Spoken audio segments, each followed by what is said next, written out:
And so we have Pat Dames with us. And Pat lives in Austin, Texas, and is the founder and manager of TNR Texas. She's also a trapper with the city of Austin and Shadow Cats, and has a long history of volunteering with many cat rescue groups around the country. Most of Pat's professional work has been in nonprofit management, with a focus on building relationships, marketing, and program development in the areas of public health, women's cancer support, equine therapy, and even the management of a nonprofit animal shelter. Pat lives with 3 cats, all rescues. Bryan Kortis is co-founder, national programs director for the Neighborhood Cats, a leading community cat advocacy group with hands-on programs in New York City, New Jersey, and Maui. Currently, he and his wife, Susan Richmond, live in Hawaii and can usually be found trapping cats or releasing them after they've been neutered. In between stints with Neighborhood Cats, Bryan served as a grants manager for PetSmart Charities, overseeing more than $21 million in TNR and spay-neuter projects. He's produced many of the leading educational materials on TNR, including award-winning books and videos, has assisted numerous communities in setting up large-scale TNR programs, and is a frequent presenter on community cats issues. Bryan has a BA from Cornell University and a JD from the University of California, Berkeley. And I'm going to pass the microphone over so we can all learn how to turn your passion for cats into action. Welcome, Bryan. Okay, again, thank you, everybody. Welcome. And what I'm going to be doing this evening, this afternoon where I am, by the way, I don't have a questions box, so I couldn't answer, but it's 80 degrees here. So I think it's kind of cool today. So not to get you all too jealous. But I'm going to talk about how to spread your TNR work in your community and grow your program. And so basically how to make TNR like the normal approach to community cats. And when I'm done, which will be about half hour, Pat's going to discuss more of the nuts and bolts of starting a group. So my part of the presentation assumes that one group, your group or program, is not going to have enough resources in terms of trappers or funding or all the things that you need to solve the community's whole problem just by yourself, and that there's a need to mobilize people and build a growing amount of support. Now, if you're working in an area where actually your group can do it all yourself, that's great. But I think you'll still find some useful ideas for gaining acceptance and attracting resources. So let me talk about Neighborhood Cats at the beginning, kind of as a case study for how to go from the backyard to the front page. And so in the beginning, we were just 3 volunteers. We were self-funded, so basically the 3 volunteers paid for the work that we did. In New York City, which is where we started, there was no large-scale spay-neuter services available for feral cats. There was occasionally you could get a couple in at one of the shelters, but basically there was nothing in terms of high volume or even low volume. It was just almost non-existent. And the euthanasia rate for cats at the city shelters was quite high. I believe it was in the area of 70 to 80%. And this was 1999 to date myself. So today, fast forward to 2021, Neighborhood Cats administers a citywide TNR program in New York City that's endorsed by the city government that offers free spay neuter through partner clinics, fixes thousands of cats annually, and in New York City alone has trained close to about 8,000 residents on how to do TNR. And then finally, the city shelter now has an over 90% live release rate for cats. There are also many other local nonprofits now doing TNR and even other citywide programs. So that's where we started and that's where we are now. So what I want to do is save you some of the time that it took us to get from A to B. So the first thing that I recommend you do is what I call develop a model colony. So we started on the Upper West Side of Manhattan with one colony of cats that lived in the inner courtyards of a square block on the Upper West Side. And there were 30 cats that had grown from a pair of cats who had arrived 2 years earlier. And one of the business owners on the block just kept putting out more and more food, and 2 quickly became 30.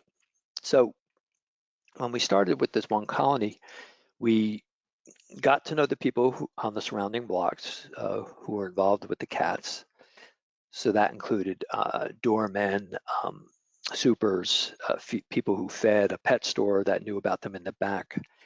And we became, my 2 co-founders and I became the primary feeders and foster homes for kittens, things like that. We basically took on the colony ourselves. And this is what we did that I would recommend you do. Now, we kind of felt our way through this. We didn't have this as a grand plan when we started. So I'm kind of looking back and seeing what the lessons were to our success. So we worked on this one colony until it was 100% fixed, or one of the cats took a few years to catch. But so in the first year of our working, we really focused on this one colony. We got 28 or 29 out of the 30 trapped. And we removed all the adoptables, so all the kittens that could be easily socialized. Some of them not so easily socialized, but we learned that lesson too. And but we removed whoever we could to reduce the size of the colony as quickly as possible. We had strong caretakers, that was ourselves. As I say, we had community support by walking the neighborhood and talking to people and keeping everybody who was interested informed of what was going on. And we really closely documented the data, like how many cats were there at the start, how many were there 6 months later, how many were there a year later.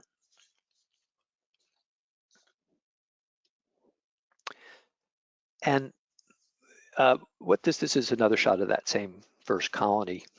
What allowed us to do by focusing on this one colony is we were able to take our admittedly limited resources, which, because we were all volunteers and had jobs, we had a limited amount of time.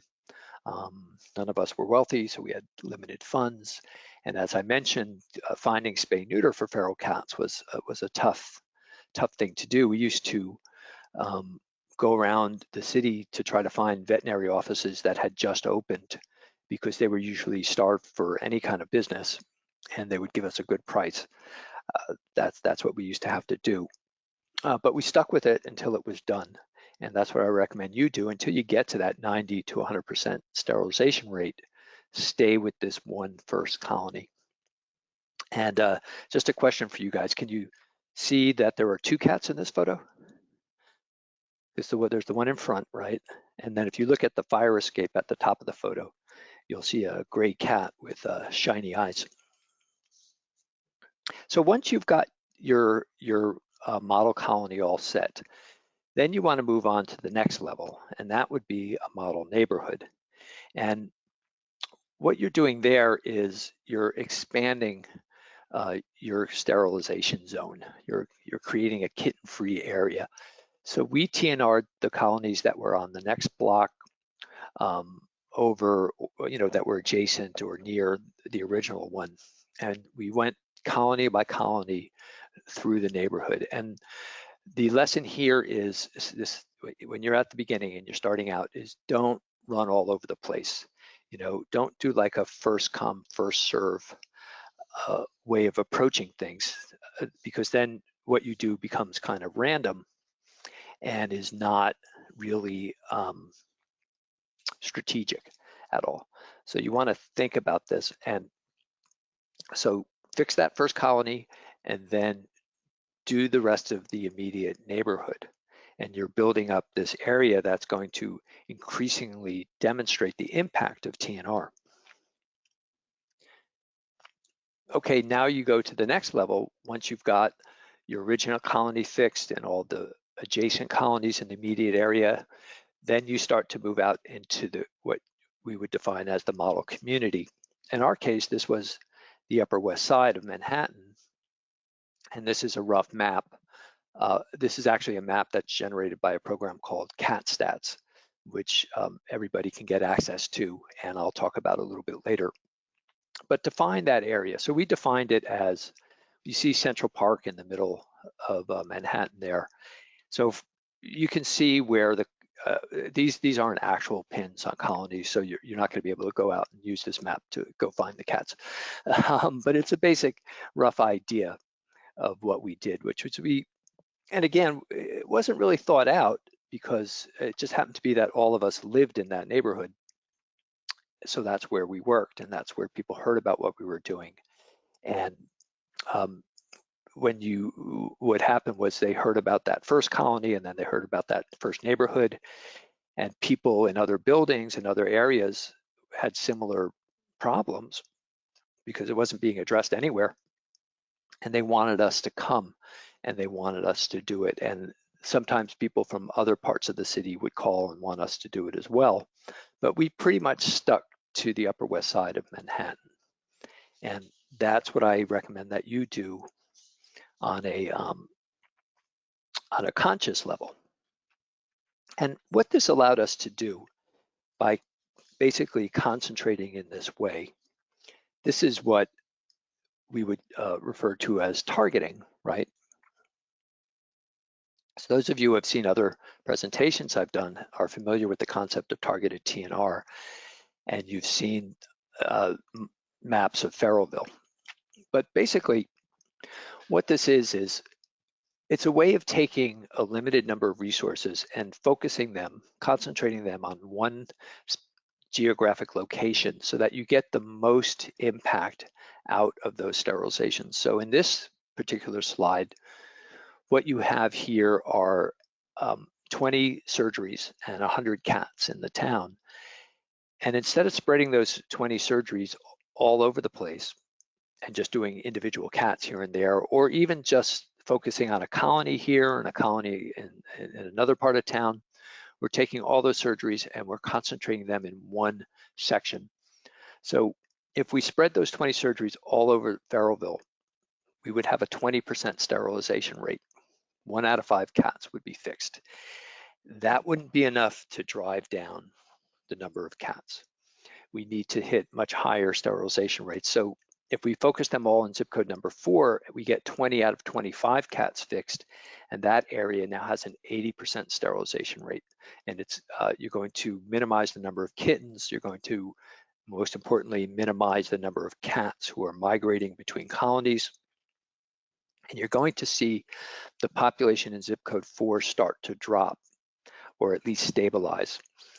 Whereas the other parts of town will just continue to be as they were before until you can get to them. But at least you've got 1/4 of the community where the cat population is most likely declining. So this kind of targeting is the most efficient and impactful way to use your resources in the beginning. And the success of this in our experience, going back to the last slide, was when we started to reach out to other agencies and start to say, hey, we need support for TNR. We need more spay neuter. We need more money. We need grants. We need things like that. And when we went to the city shelter and we told them what we'd been doing, the director at the time, the first thing he did was he had his data people pull up the cat intake information from the Upper West Side zip codes where we had been working, which was basically what you see here on the map.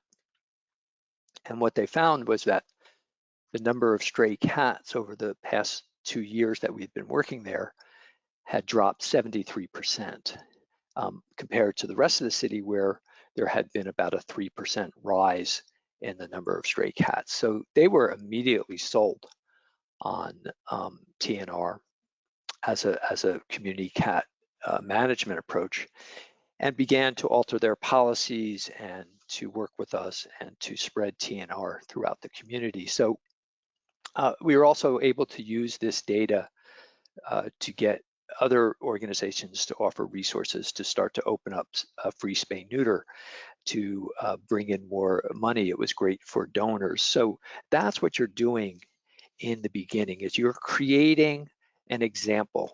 You're creating a large pilot, which anybody else in your area can then look to be able to, get on board with what the program is. So while you're doing this, while you're doing your targeted first colony, then neighborhood, then community, try to get as much caretaker participation as you can. If you try to get people to do as much as they're able or willing to do. So if they're willing to trap, show them how to trap. If they can offer their garage so that you can hold the cats there. If they can drive some of the cats and pick them up from the vet. If they can just give you $20 to help, or maybe take a turn at feeding one of the colonies, whatever they can do, the more you can get community members actively hands-on involved, the stronger the foundation you're building for when you move on to the next area. But do keep in mind when you're talking about targeting, you need to fix as many cats as you can within that target area. If you're able to catch a cat and get that cat fixed, you can't turn it down because somebody won't do something. Because you insist that, well, if you're not going to trap, then we're not going to trap, because that will diminish the results. You won't get as big a drop in intake if you don't get as many cats fixed as possible. So you need to balance getting people involved, but still making sure that the job gets done. Document everything. Like I mentioned before, after colony numbers are really important to, you want to be able to demonstrate. We were able to say we started with 30 cats in the first colony we worked on, and 2 years later there were 8. So that was an impressive thing, and we had vet records and photographs and everything that was necessary. Also keep track of outcomes, how many were returned to the site, how many were adopted out. If you can get shelter data, if it's available and your target area is big enough that the shelter can track intake from that area, try to get a hold of that. Take photos, take videos, document everything, because at some point, as you start to grow your program beyond your original area that you're working in, having a record, especially a visual record, something you can make a video out of, even use your phones. One tip is just always hold your phone sideways when you're taking video, and then you can edit it on iMovie if you have an iPhone, and you can create, decent quality stuff these days with just your phone, and that will go a long way towards conveying the work to other people. I mentioned Cat Stats. That's a program that you can find more information about it at catstats.org. And it's a free online colony database system that's administered by Neighborhood Cats, but you can sign up for your own site. And what it allows you to do is have your caretakers create accounts and enter the data for their own individual colonies. And that way that saves you all that data collection. And because what happens is groups start out with an Excel sheet and it gets bigger and bigger and bigger, and then it becomes impossible to keep it updated, and somebody leaves the organization and nobody wants to take it over, and it just collapses under its own weight. So if you have something that's automatic like this, where your colony caretakers are the ones who are entering the data, and this system is then accumulating it and mapping it, like in that slide I showed you on the Upper West Side, that makes data collection something that's much more feasible for a small program or even a large program to do. And we've found this data, just remarkably valuable when it comes to finding caretakers if cats end up at the shelter, or just looking at trends in the community about what's different the sterilization rate in Brooklyn is much different than the one in the Bronx, and then you start to figure out, why is that? Things like that. Also, again, it collects before and after numbers, so you can begin to demonstrate the impact of TNR. So I'll share one data point with you that was really quite powerful from this program. And that was, again, when we were first doing TNR, it was something outside the shelters. It was, the animal welfare world at that time really divided the cats on the streets as a kind of almost a different species from the pet cats in the shelters. And they thought the two were really quite separate and had a big wall between them. And what we found from the data we collected was that on average, every single TNR colony had rescued and removed an average of 8 cats for adoption. And that was a real eye-opener to the shelters, because they realized that actually they were greatly impacted, that they were losing to the competition on the street, that people were just walking outside and getting a kitten if they wanted a cat. They weren't coming to the shelters, and it made them realize that it was one integrated system where everybody had to kind of work together. Avoid the feral kitten, what I call the feral kitten trap. And that's the one where you take in maybe a kitten a little older than this, but with the same look in his eyes, which is, I hate you and don't come near me. So when they're really small, you can often socialize them quickly despite their fierceness. But when they get to like 3 months, 4 months, 5 months old, it's a real commitment. And it can take a fair amount of time and energy to tame them, resources to foster them, resources to vet them, and a lot of time to place them, because they often just socialize to whoever that is socializing them and not to anyone else. So, the way around this, so what happens with, I've seen over the years with a lot of new TNR programs, is they start off with a very well-defined mission of spay neutering cats on the streets.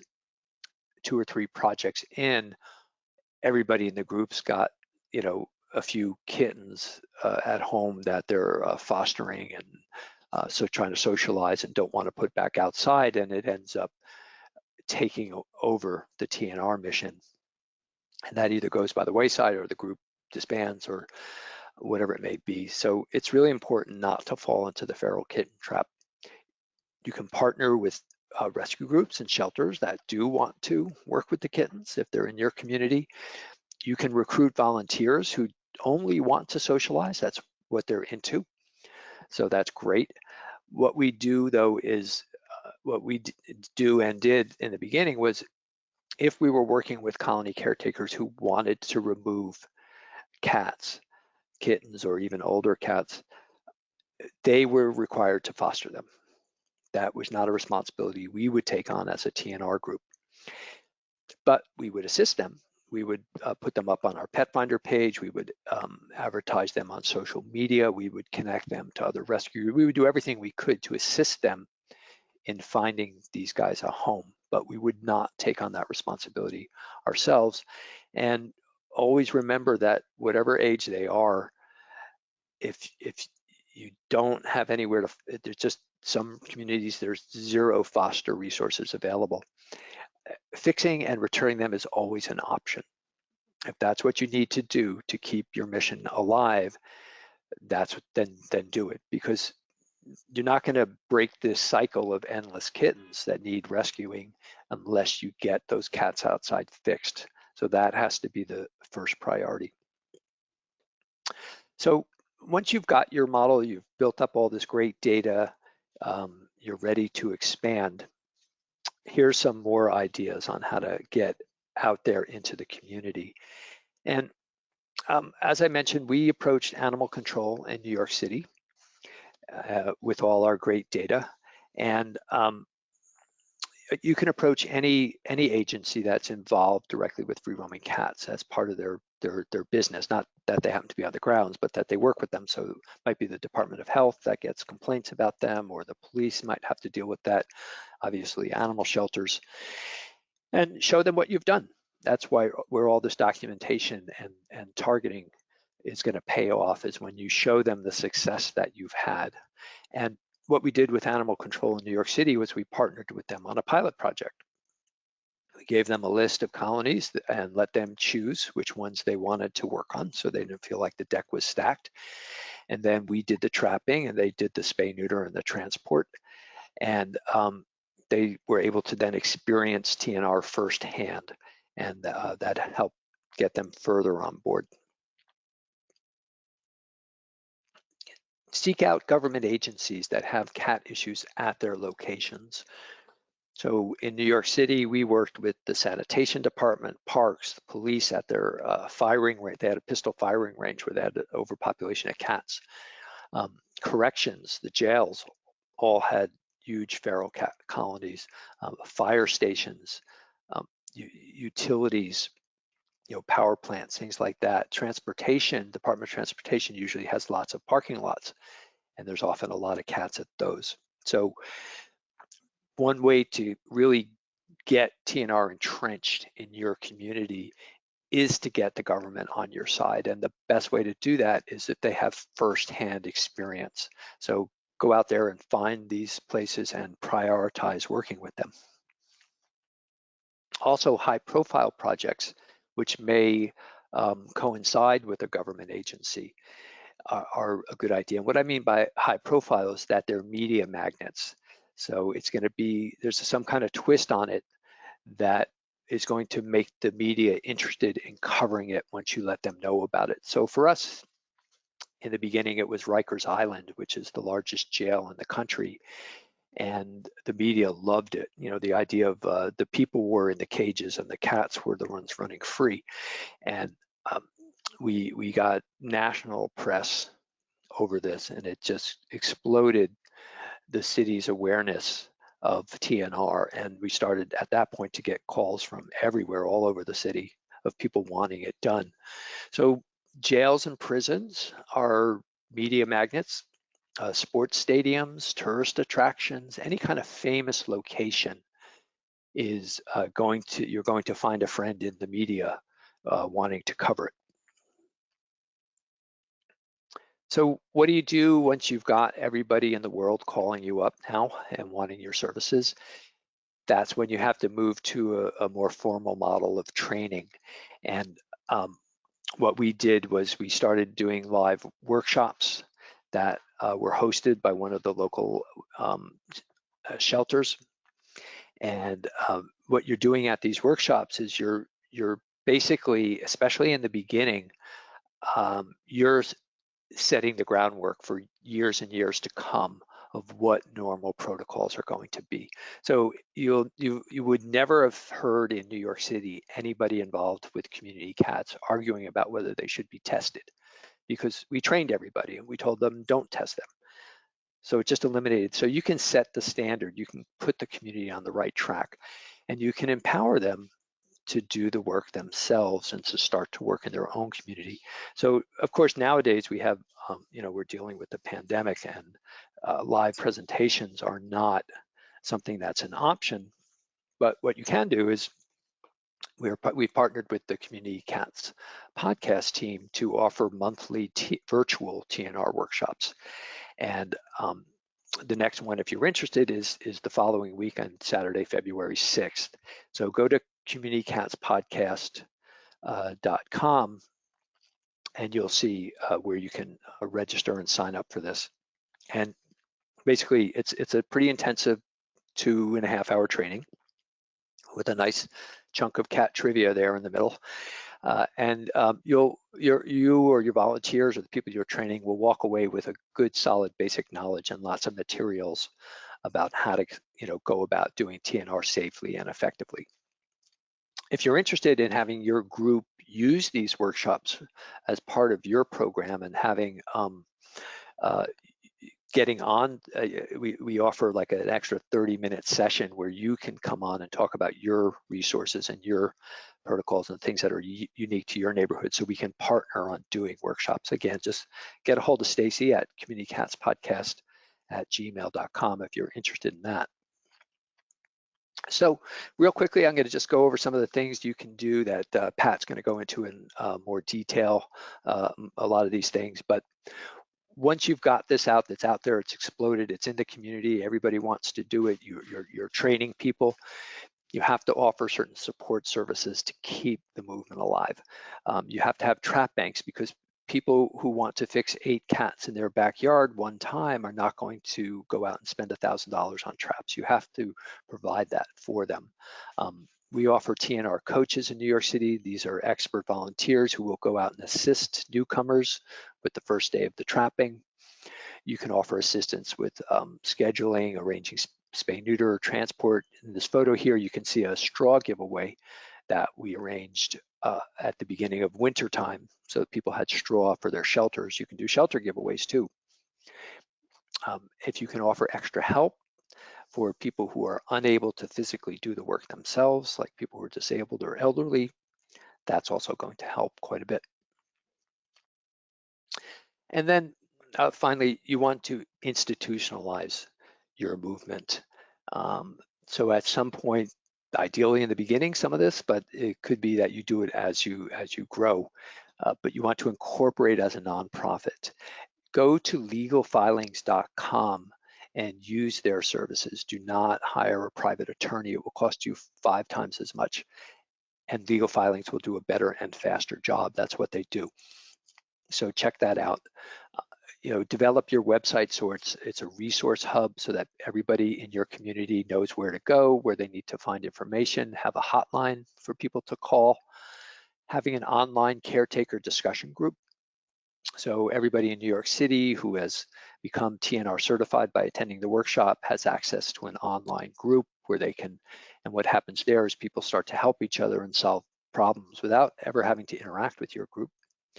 Get everybody's email address. It's really important to have that email network to keep people informed. And don't forget about fundraising. That, as you grow, is going to be a really important part of sustaining your growth and being able to bring more and more services. So we all want to be out there working with the cats, but learn how to do fundraising, especially online, where that's more and more where fundraising is going, but also direct mail. Those are 2 pretty basic, easy to learn fundraising tools that really, literally can pay off for you. Okay, so I think at this point in the presentation, I'm going to hand it off to Pat to go into a deeper dive on some of the nuts and bolts stuff here. Good.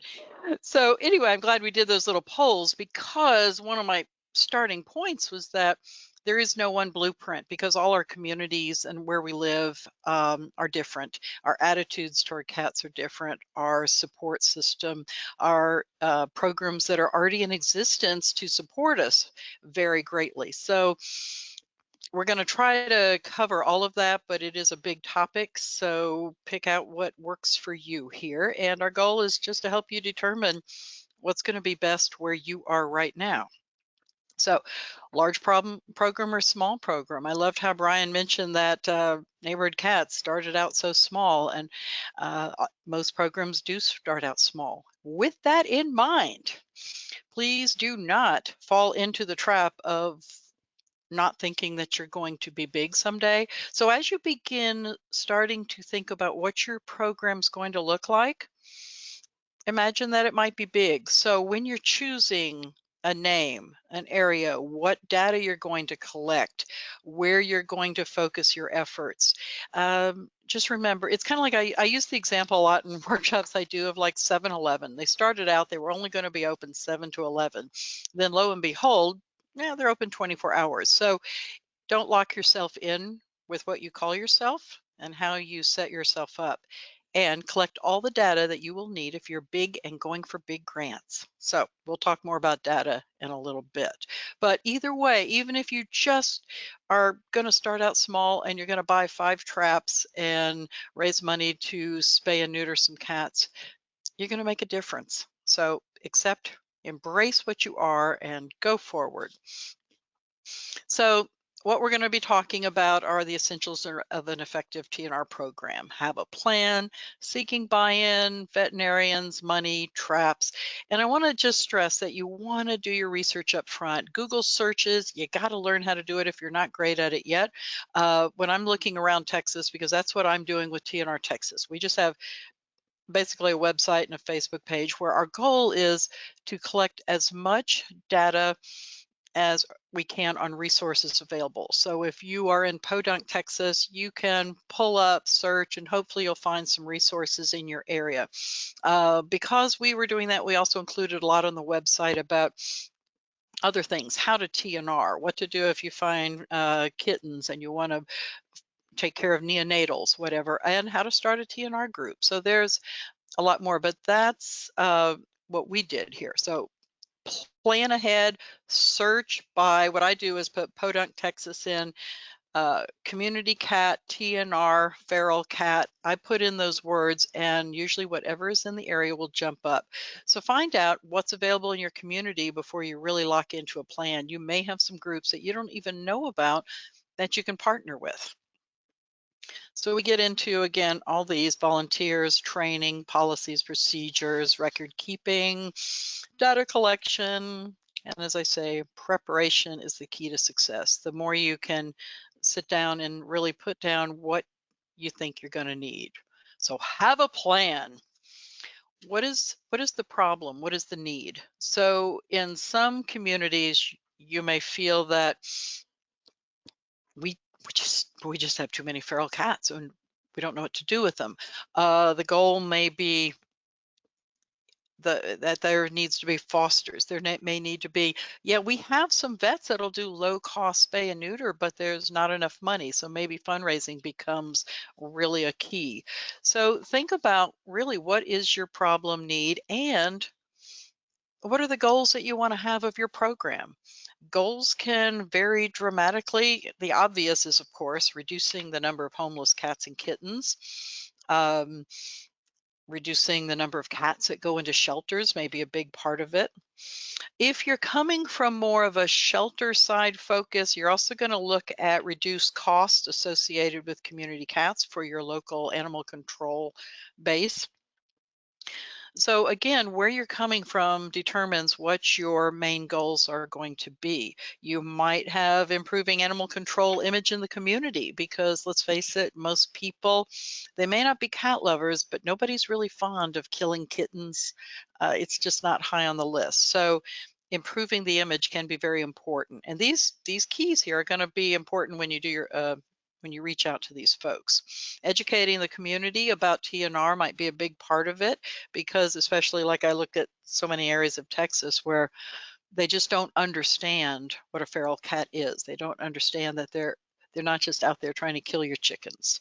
So, you know, there's a whole lot of education involved. And then if your determination is that you want to become a 501c3, that's a whole nother topic, but that is something, if you're really feeling that, you need to, you know, focus on that and collect the right data to get you there and start really recording the data that will get you to that point. Identifying team members. The more people you have involved, the easier that's going to be. So reaching out, finding people, and bringing them in, inviting them to utilize their skills to help you get to where you need to be.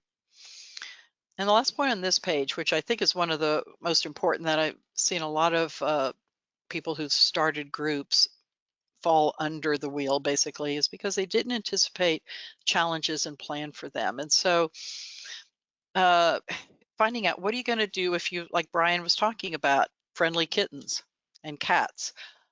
You know, we go back to the line we all know very well is we can't save them all. But if you can, if you have a shelter that's saying, yes, we always need friendly kittens, and if they're, you know, healthy cats. So you need to find out, like, that's when you research what's available out there, because you may be able to pull those cats and get them into a place where they can get a home. What happens if you trap a cat that's severely injured or very ill? Have you raised enough money? Do you have a vet that will give you a discount price on veterinary costs? As we all know there's a lot of costs associated with those cats. What do you do? So with your team, with those team members you've identified, because the more heads you have, the better options you come up with. And pregnant cats, what is your policy going to be on that? Holding and recovery space. So if you've got a cat that maybe you do trap, but it's had a little complication, needs to be held for a week, do you have a space for that cat? And again, the spaces that you need, there's criteria. You need to have it. It can't just be a cage out in the backyard if there's coyotes around. Inside, temperature controlled. So think about those options. All right.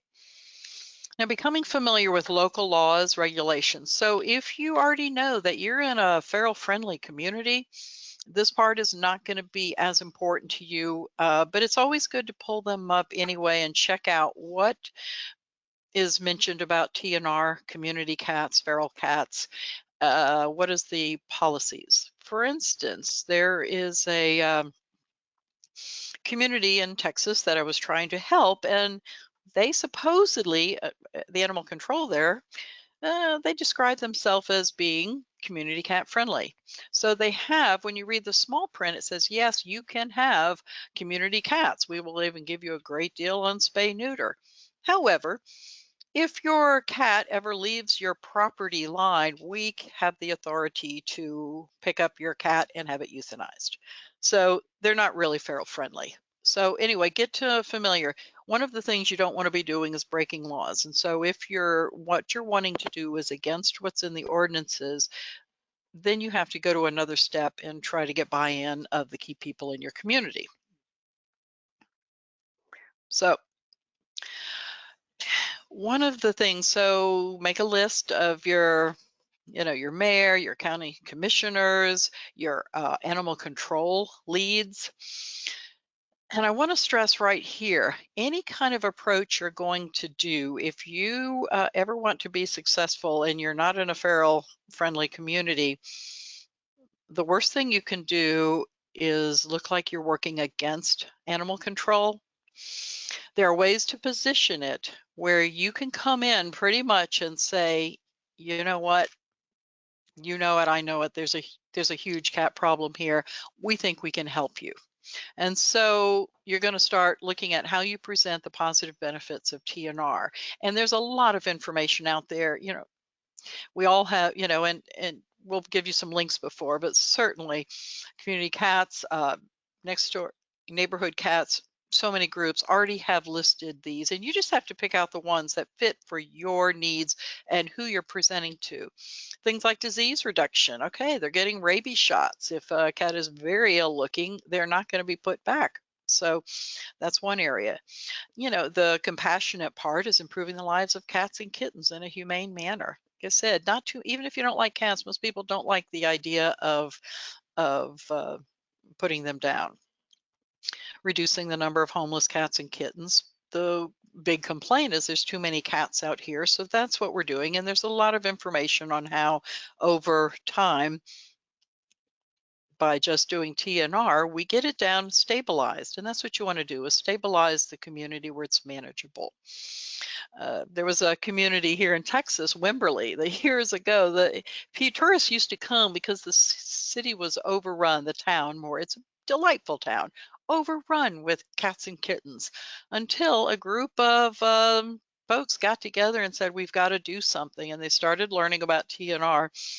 And they have done an amazing job. The many other organizations, had come into play that support them and do TNR and do the surgeries. Anyway, it's just I wish I could have found, I looked and I couldn't find any pictures of what the downtown cute little shops with cats running all over the street looked like. But it's a good example of how they improved that community that's a tourist town and made it tolerable.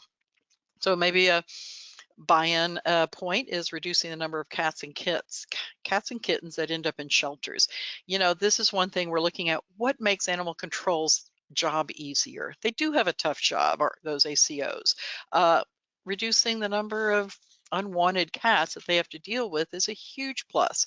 This is where our communication, but they might be saying, you know what, kittens bring us money. If you've got friendly kittens, we'll take them because we can adopt them out for the full adoption fee. And it's a lot easier than that 12-year-old beat up tomcat. So, find out what they're willing to do with you and how you're helping them, they're helping you. Stabilizing colonies, we mentioned, cost saving. Those words are going to be key. Use that in any of your proposals. We love the word cost saving. It just makes a big difference and people respond to it. Okay, fewer complaints from neighbors, less smell, less noise. These are another plus for animal control. An improved image of animal control services within the community, especially your elected officials are going to be really interested in that point. Okay, so let's see here. We've got back going on local laws, you can do a search really quick online to look at the website of your animal control center. Usually that's going to have them. If not, contact them and ask them for a copy of their local ordinances. They'll be glad to send them to you, or they have to anyway. So going on to veterinarians. Now, we do know that this is probably one of the biggest challenges that you're going to have when you're setting up a program if you don't already have great low-cost spay and neuter resources in your community. So this is where you get to be creative, because it not only is going to be the most difficult to find vets, but it's also going to be your greatest expense. So one way is to recruit as many clinics as you can, negotiate the rates. So your veterinarians very often are, if they're feral friendly, you can reach them with some of the pain points that we just went through before, making a difference. They'll also probably get some good business out of this because their reputation for helping out. I always say you need to ask them how they want to be recognized. Many times they won't want to be recognized because it may target them as being somebody that people are going to call for low-cost deals. So it needs to be very clear for them that they do want to be recognized, and just discuss that. Usually it's an easy way, and so there's a couple ways to do here. Okay, so negotiate the lowest rate possible. Very often, if you can get something in the range of $50, $55, if you're in a community where there's not any other resources, that's a pretty good rate. You might also be able to negotiate voucher programs. So there's several communities around that have been doing voucher programs, and I'll be talking about that a little later in there. That's another option where people basically buy the vouchers and then take them in and schedule with the vet and take care of it that way. You also want to be clear with the veterinarian you're talking with about how many cats they can handle. Years ago, I ran in 3 different communities a program for breast cancer, for physicians to provide free or pro bono services. And the easy thing that we did, and it was amazing, is, and I think this can work here too, if you're in one of those communities, you go to each veterinarian and you say, you know what, if you can give me 5 spay and neuters a month, maybe all on one morning, just do 5, 10, whatever your need is, and say we're trying to bring in as many veterinarians, and if everybody does their part, then we can get so many cats taken care of, and this will be the impact on our community. And that's a good approach if you can make it work. If you've got enough veterinarians, many of our smaller communities may only have 1 or 2 vet clinics in a region. And if so, they're usually pretty buried and they don't want to be burdened with everything. But if you have a lot more, you can take that approach. You want to be very clear on the schedule with them. Is it 1 day a week? Is it 1 day a month? They'll do the surgeries. Really work with them on what will work for them. Do what you can to make their job easier. And in a lot of ways, that may also be providing them training on how to work with feral cats. There's many websites, and we've got some links at the end, I believe, and I've got them on my website. There's, various protocols. ASPCA Pro has really wonderful protocols for veterinarians, and you can access that. Alleycat Allies has Vet Resource Center, all these links. And so just do your Google search and you'll find more and more programs. But those two are really good for helping your veterinarians know how to handle a feral cat. The other thing is you may need to provide some of the tools they're going to need, the traps, isolators, gloves that are specific for feral cats. They may not already have these. I've heard of various situations where, because they weren't used to it, they opened a trap without using an isolator before and had feral cats dashing around, bouncing off their ceilings. Not very good for them being encouraged about doing it again. So prepare, make sure they know, and they'll be glad to accept the help, I'm sure. Okay. So let's see, 52. All right. Back up here a second. Yep. Okay, good. All right, money. One of the other key things that is needed when you're doing any of these programs. You want to create a projected budget depending on what parts you're going to be doing, how much you're going to need, spay neuter fees, emergency vetting, equipment, TNR supplies, transportation fees. Do you need to, printing, gas for volunteers? Does the city shelter or other shelters have any funds dedicated already for some of this? You may be able to tap into those since you're doing some of the work that will help them. So you want to check with any of the other groups that are in there saying, these are our needs. Is there any ways you can help with this? How will you raise more? And this is where you need to be really creative. So what works in your area? So is it chili cook-offs, wine and cheese open houses? Do you have a radio station, local one, that loves to do fun things like food drives or have you on to talk, so that's an option. Let's see, you can enlist like Girl Scouts. Girl Scouts troops are great for making a service project of going around and collecting food and beds and other supplies that you might need for your program. Boy Scouts will often take on a project to build winter shelters for you. And when you do these things, when you bring in these special groups, the extra plus is it is great for getting publicity. Get pictures, send it out to your local paper, online sources, whatever you can get, but it's wonderful publicity to see other people stepping up to help. We love doing that.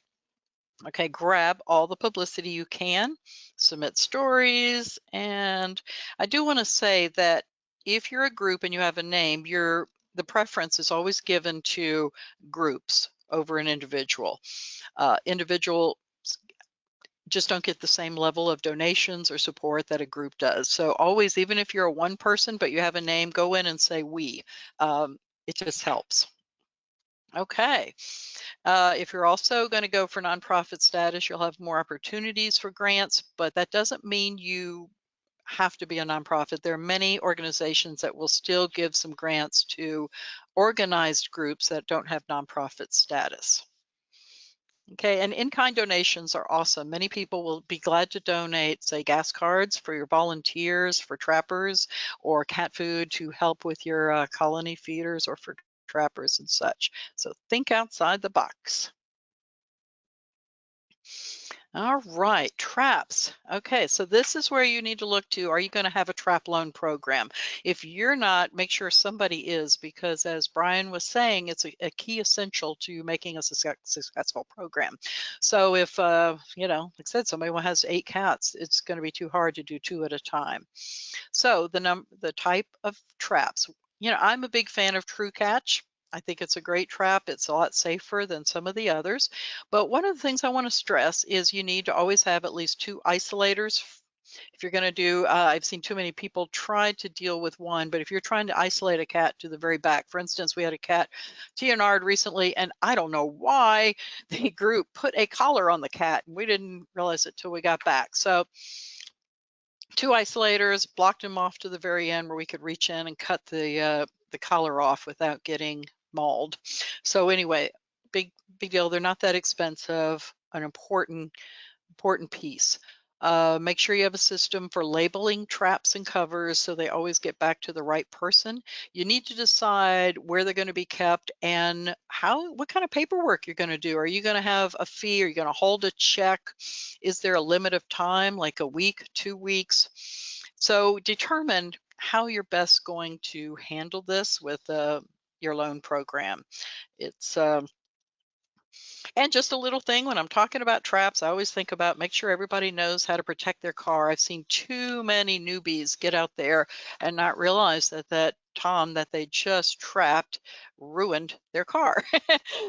So anyway, educate people on that point too.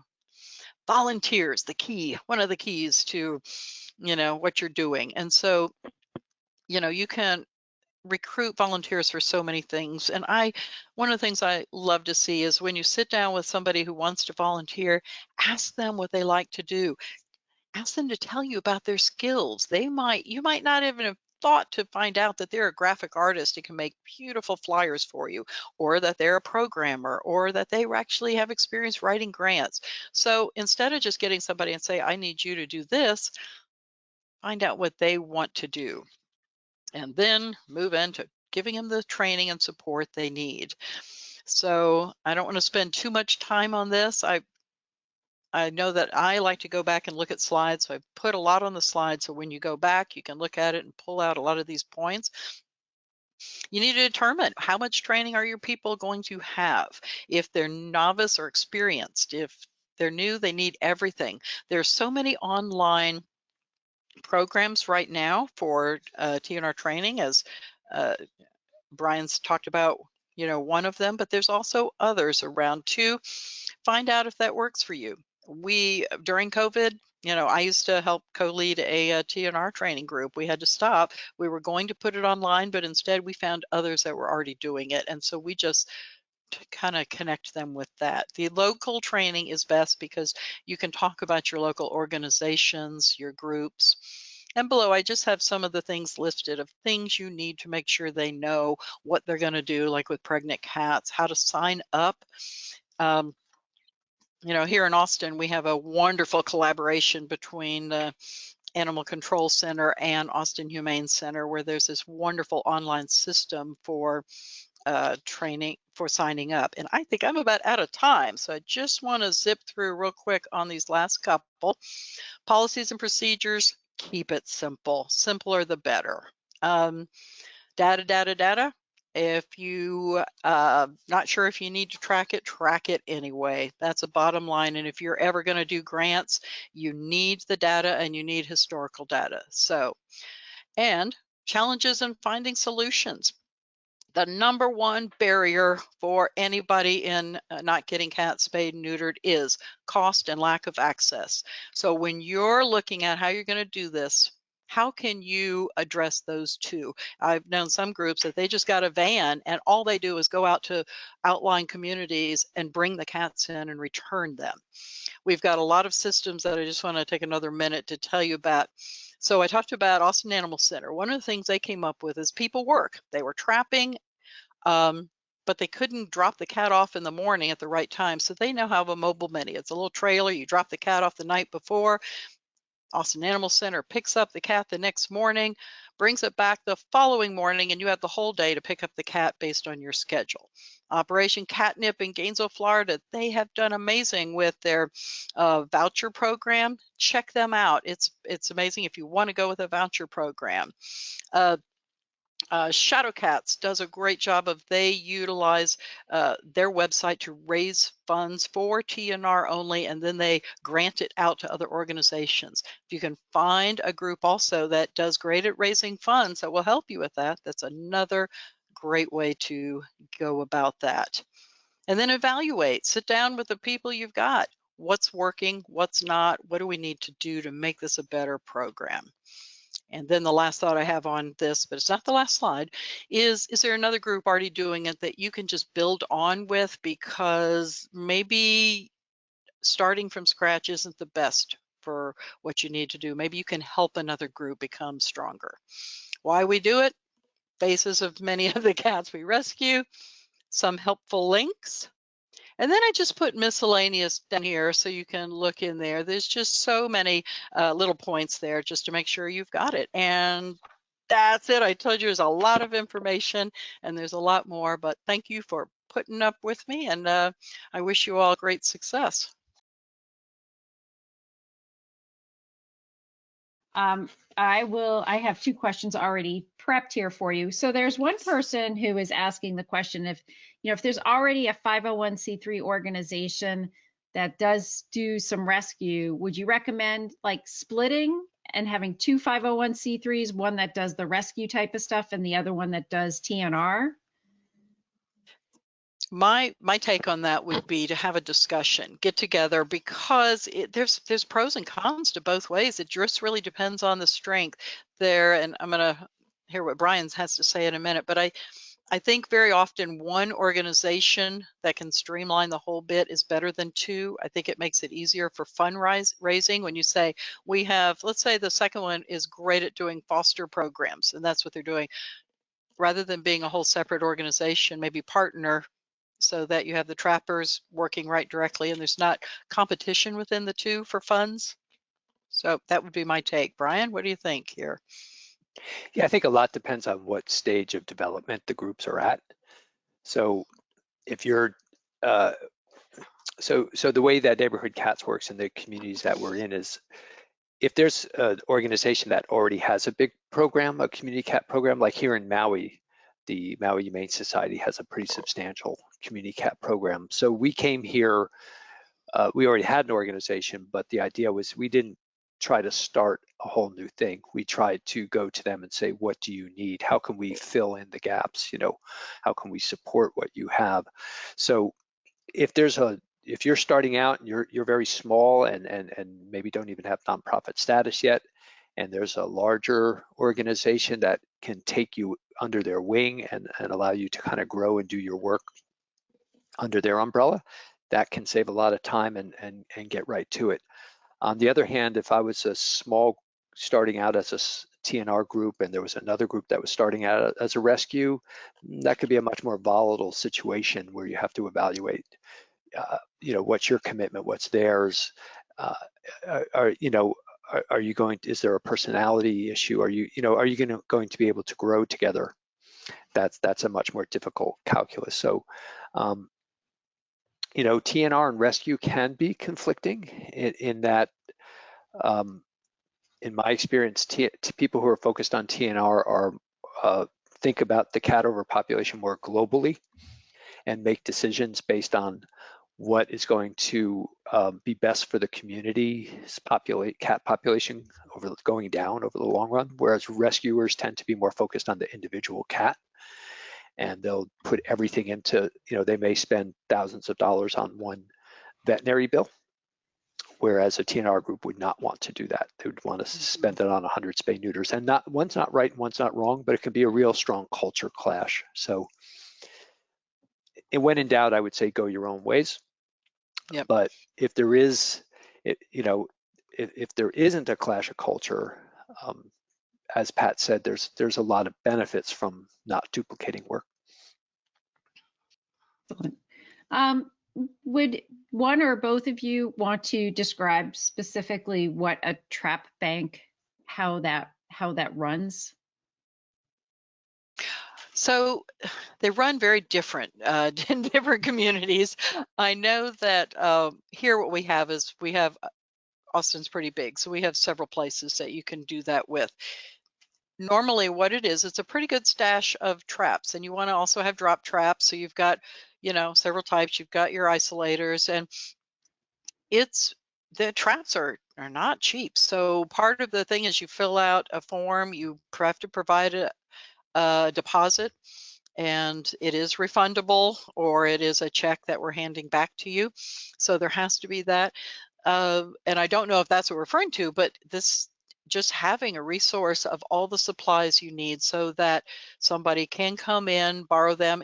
And the key is you've got to get them back. So it's very clear that if they're not back by a certain date, you're going to keep that check You know, people forget, but you can contact them and say, I just haven't been able to catch the cat yet, or the cats, and get it extended. But communicating, it's a great system, but we have various locations and different groups that do this because we're, you know, bigger, and, you know, it's hard to get through traffic. We also have people that will even deliver the traps, which is kind of nice because you get to go see their situation, and sometimes hands-on instruction. Some of the traps are kind of tricky to use, so I really do like when at least there's always an instruction piece to that.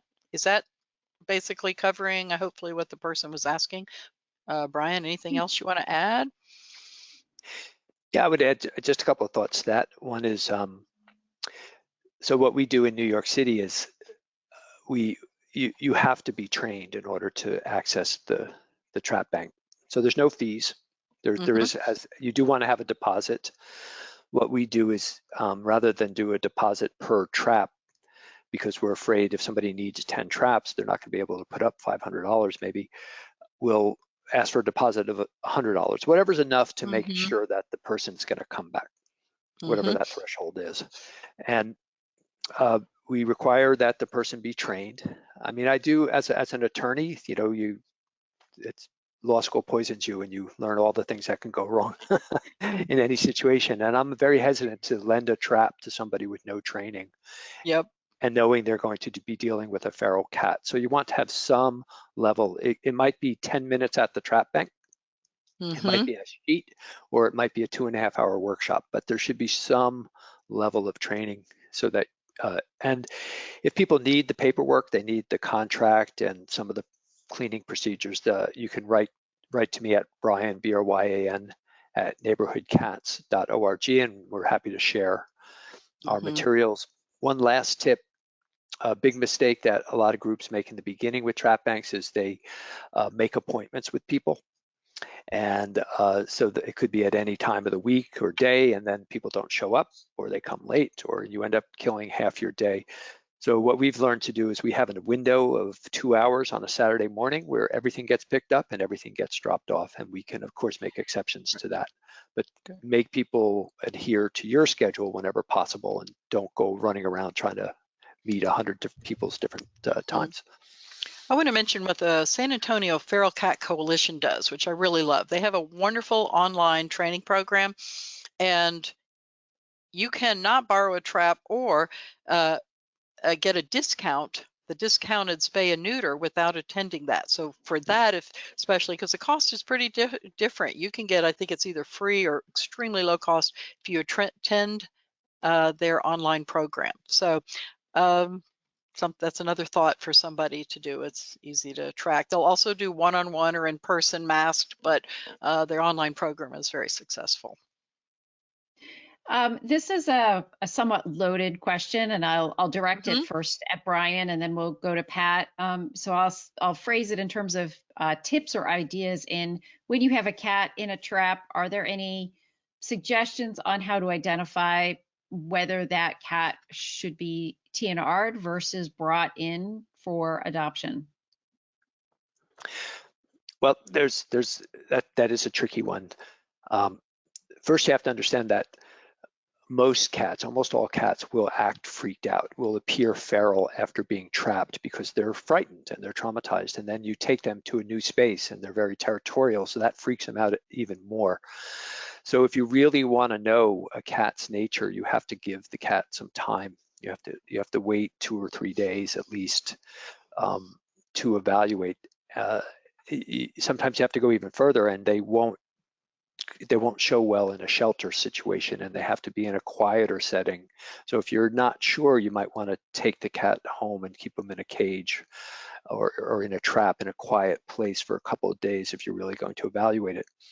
But tips that you can see right away that a cat may be friendly is that they make eye contact with you, they talk to you. Feral cats will look, if they make eye, they won't look directly at you, they'll look through you as if you're not there, and they will not talk to you. They'll be as quiet as they can possibly be.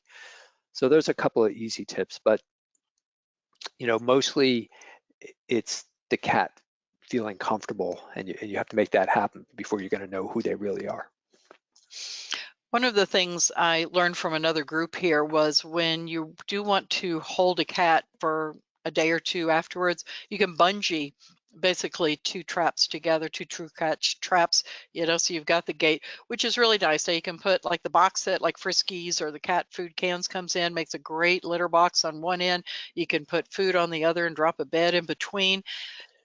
The feral cats, now that you get to see them a little, and I have had some that technically they're rubbing against your hand, against if you lay it up near the trap, those are good signs, and all the things Bryan mentioned. So they're exhibiting behaviors starting to of a normal house cat. That's a good sign.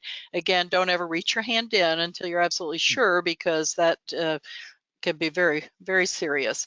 I do want to say too that I have a point that I want to make in terms of feral cats.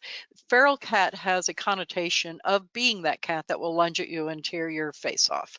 And so when we're talking in the community, I usually use community cat, free roaming cat, neighborhood cat, homeless cat.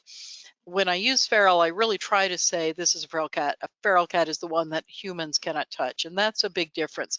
I see that when I bring a kitten in, or a cat, if they're cowering in the back of the cage, that's a good sign, versus if it's lunging at me.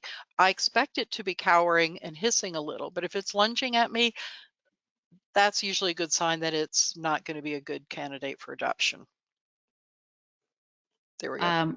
All right. So if there's somebody who has a colony of cats that they've got about 90% sterilized, and they're just a group, say 5 or whatever, or 3 that you just can't seem to catch, what should you do?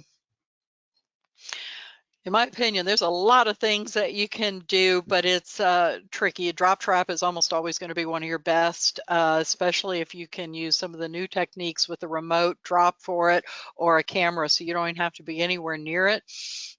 Sometimes it's putting a true catch trap like that into one of those big yard leaf bags. Sometimes they will go into that easier for some reason. Different bait is an issue. We've all got those cats that are just so hard to get. Everybody's got different ideas. We posted on our Facebook page recently, and what's your favorite bait? And that's a big difference. Kentucky Fried Chicken will work for one cat, and mackerel is going to work for the next. But a lot of times just a drop trap, let everybody put enough food so that everybody else is going in. And when that cat that's so stubborn watches every other cat in his colony going in, eating, and walking out safely, he's more likely to walk in, and that's when you drop it. Anyway, Bryan? Well, all of that, plus Neighborhood Cats has partnered with Community Cats Podcast to do a free webinar series, and one of the sessions is Trapper Tips and Tricks, and it's 2 hours of special tips that are more advanced on how to catch these difficult cats. And we also have an entire 2-hour session on how to use a drop trap. So go to communitycatspodcast.com and invest a couple hours in watching these webinars, and you may save yourself a whole lot more time going out there and trying to catch those. But you can get them. As Pat said, the 2 primary ways is a drop trap and training the cats to go into the traps by leaving them in the territory. But there's lots of little tricks. So check out those webinars, and you'll find something that'll work. All right. So we have, I'll do 2 more questions before we wrap up, just because I want to. One is a very practical question. Pat mentioned how so many volunteers have put cats in the back of their car and sacrificed their car. How do you protect your car from cat urine and other? Yeah. Well, what I do, first of all, I had a couple of old tarps that I hadn't used much, so I cut them up, and so they come down and they line up the sides, and pee pads under those, but I make sure the sides, because those boys will spray right out. You can't just do the bottom, you got to come up on the sides. And old shower curtain thing, but I always towels get pretty stinky. That's why I love pee pads. I'm a big fan of pee pads. So, but towels, whatever, underneath with a shower, something waterproof underneath, and then some nice spray afterwards just to air the car out. Right. Well, our trick of the trade is there's a company called Mambe, M-A-M-B-E, and they sell pet-proof blankets and covers. So they're soft, but they're also waterproof. So we lay that down on the floor of the SUV, and then we cover that with a thick plastic drop cloth, at least 3 millimeters. So the Mambe, on top of that, the drop cloth, that's proven to be impermeable. That sounds so great. Anyway.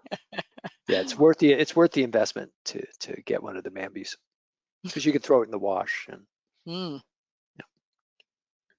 Excellent. All right. I think, wait, there was one other question about humans.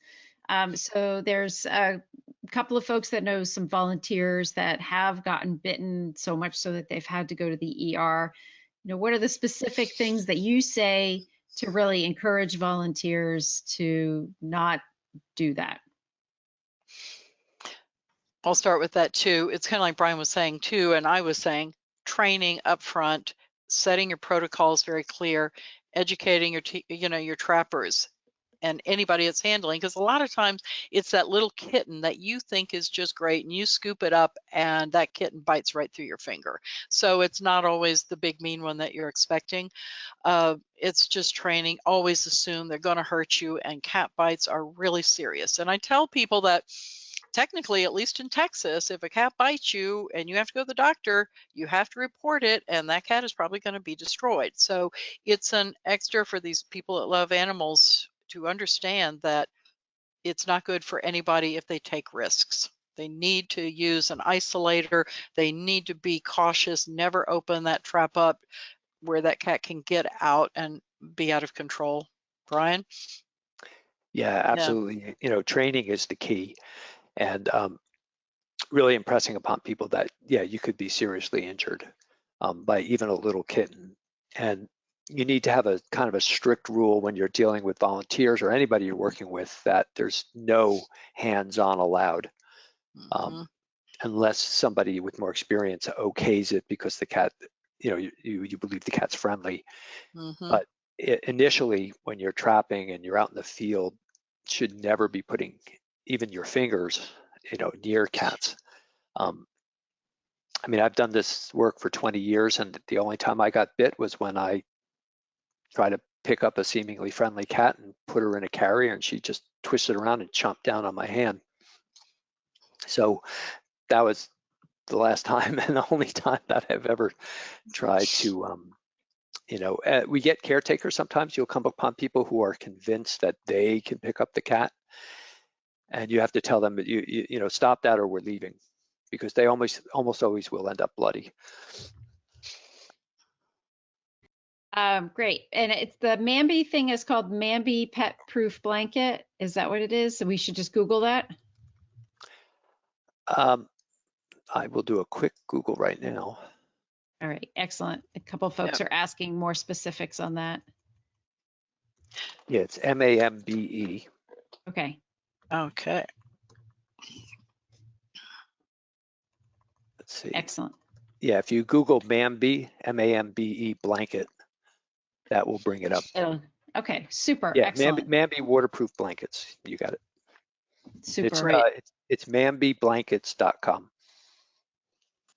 Awesome. Great. Oh, there you go. I see mambeblankets.com here. You guys like are speedy. Oh, it's available on Chewy for $79. All right. I think that is I think that's it. Watch for sales, and they have throws as well as blankets, so you can get it cheaper if you just sign up on their email list, and they do sales all the time. Excellent. All right. Super. Well, we're going to thank you so much, both Bryan and Pat.